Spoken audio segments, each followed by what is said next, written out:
young artists, if you enjoy Draw and Paint What You Regret on YouTube and you would like to show your support, you can find Cash App and Venmo information below. This channel is free to watch and learn from.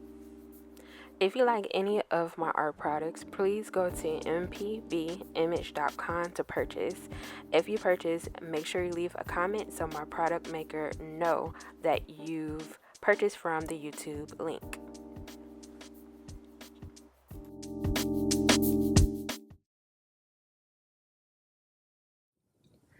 Hey young artists, so I am back with another tutorial. This tutorial is for my abstract drawing 3 students. So this class is a 4-week class and there's only 2 assignments in the class. I do want students to spend a little bit of time with just getting their ideas down, and also I want students to have time to get their actual projects done to the best of their ability. That's why there's only 2 assignments in the class. So to start with, because I don't want this intro to be too long, but to start with, I do want to talk just a bit about what the assignment is about. That way, if I have any students that may be wanting to do this assignment at home or from the demo video, they have a clear idea of what we're doing. So I am going to go into a little bit more depth with my actual students. But when it comes to this video, I'm just going to talk about some of the things that I did in my sketchbook to help students, or at least help them understand what is the process and things that they need to think about when they're producing the work. So to start with, I am giving students the option to do non-objective, which is pretty much they have the option of non-objective and also abstract drawing. So it's up to them if they want to do each one or either or. Really, it's just either or. So also their theme is landscape. I'm choosing the element of art, which is a line. Students have the option to use whatever element of art that they want to use.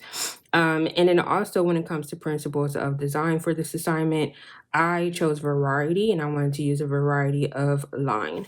So I'm saying this because I definitely do know that there's a lot of things that I have to go over with my class, but I also want them to understand writing this stuff down in your sketchbook just kind of help you stay focused on what you need to do, or stay on task of what you need to do.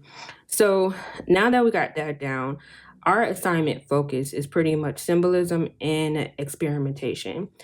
So I really want students to focus on that, although these are all the things we need to have in mind to produce our actual artwork.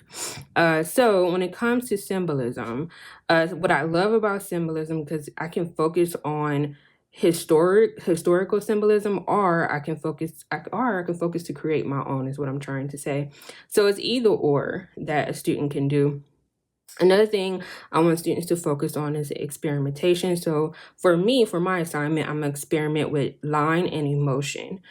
So that is kind of the goal of this assignment. So I definitely want students to understand that just because I'm writing all of this down, I definitely do know there's young artists that just wants to start their thumbnails and get their ideas down, and then eventually they start to plug in, what is the element I'm using? Is it not objective drawn, or is it an abstract drawing?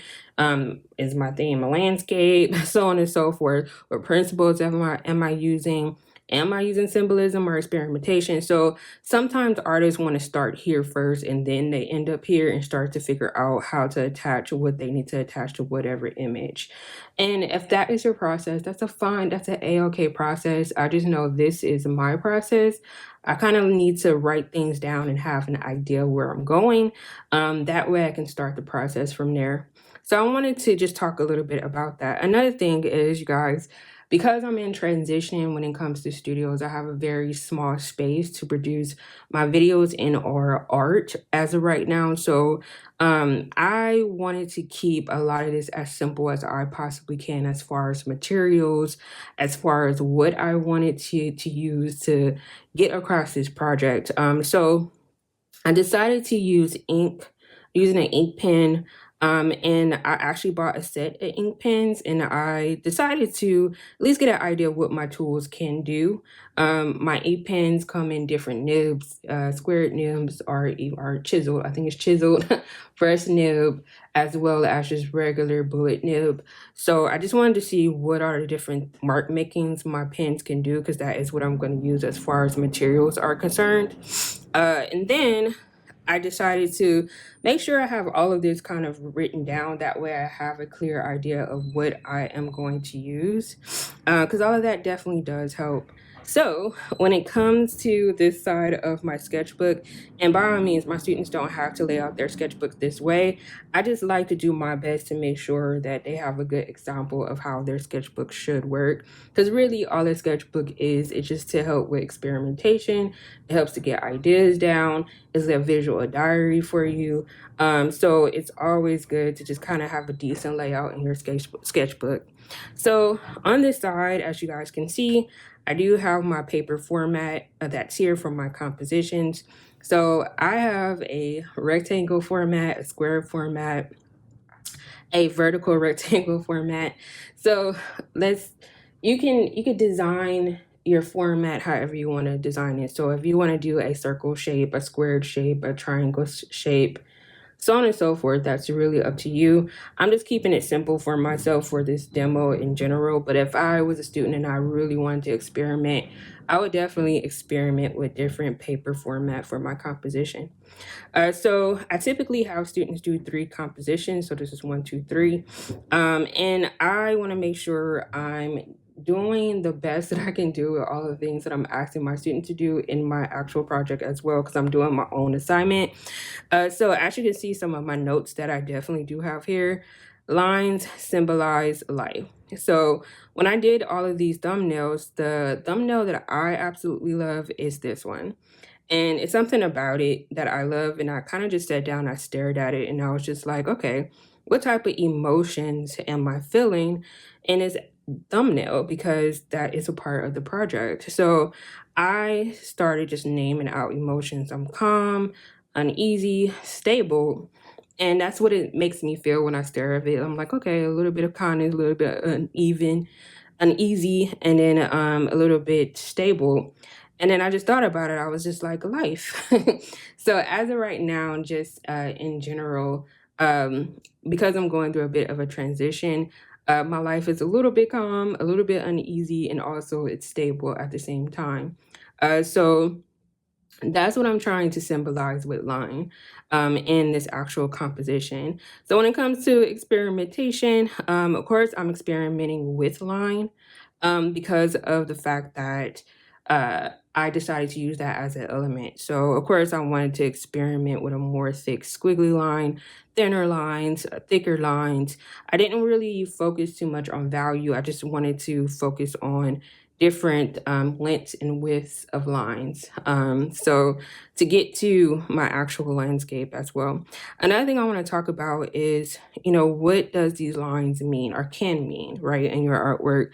So vertical lines tend to give you an idea of strength, stability, and authority. Horizontal lines is calm, peace, passive. Diagonal lines is movement, action, and drama. So sometimes having an idea of what a line can communicate can definitely help you with what you're trying to say to your viewer as well. So when it comes to this assignment, once again, I really want my students to think through the assignment, and I also want students to really focus on symbolism and experimentation when they are doing, or at least when they're working on their actual thumbnails. So hopefully if somebody's following along with this, they have a clear idea of the direction of what this assignment is going to be. Another thing I wanted to just talk about is just a little bit about thumbnails in general, because I definitely do know sometimes students, they're just kind of like, I understand the thumbnail process, but when I have to take my thumbnail and I have to transfer it to my actual paper, so this is going to be my paper that I'm going to use. So I have to transfer this thumbnail to that paper, right?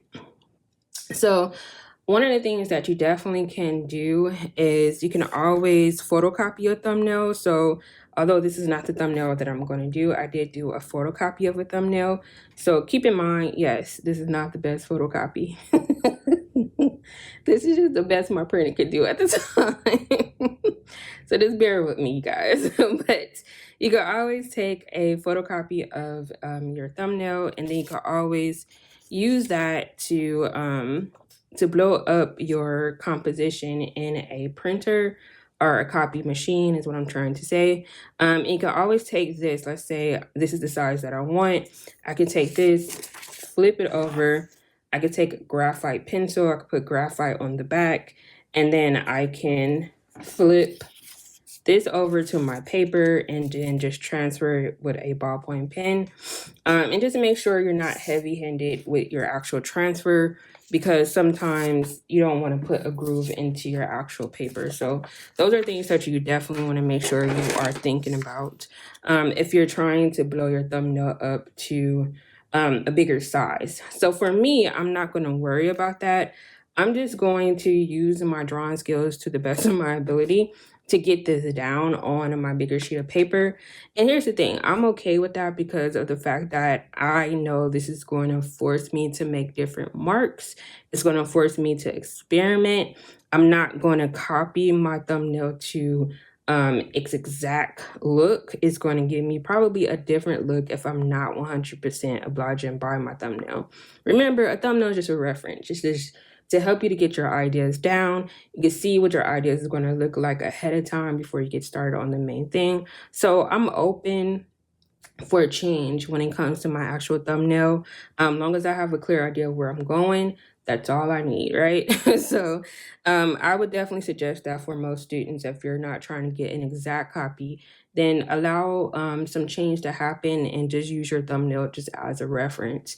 Another thing I want to talk about before we move into the demo clip, I want to talk about just my materials. So of course, once again, I have minimum materials. So I decided to use ink pens because that was just a little bit easier and quicker for me to get my hands on. And I decided to just use a regular mixed media drawing paper, and that was it. So the pens that I'm using is, of course, this is, I believe, King Art. So these came in a set at Walmart, and I wanted to make sure that I just grabbed a set of pens. They're fairly cheap. They're doing the job that I needed to do. So this is what I'm using. So this set, I think it was a set of maybe 12 pens. They come in different nibs. So if you're interested in purchasing that, once again, I got these from Walmart. I'm sure you can find them on Amazon. But I'm using ink pens, and I'm also using just regular old paper. So this is the paper that I'm using. So I wanted to talk about these things before I got started on the actual demo. But other than that, I think that's everything that I need to talk about in this intro. I'll see you guys in the next clip.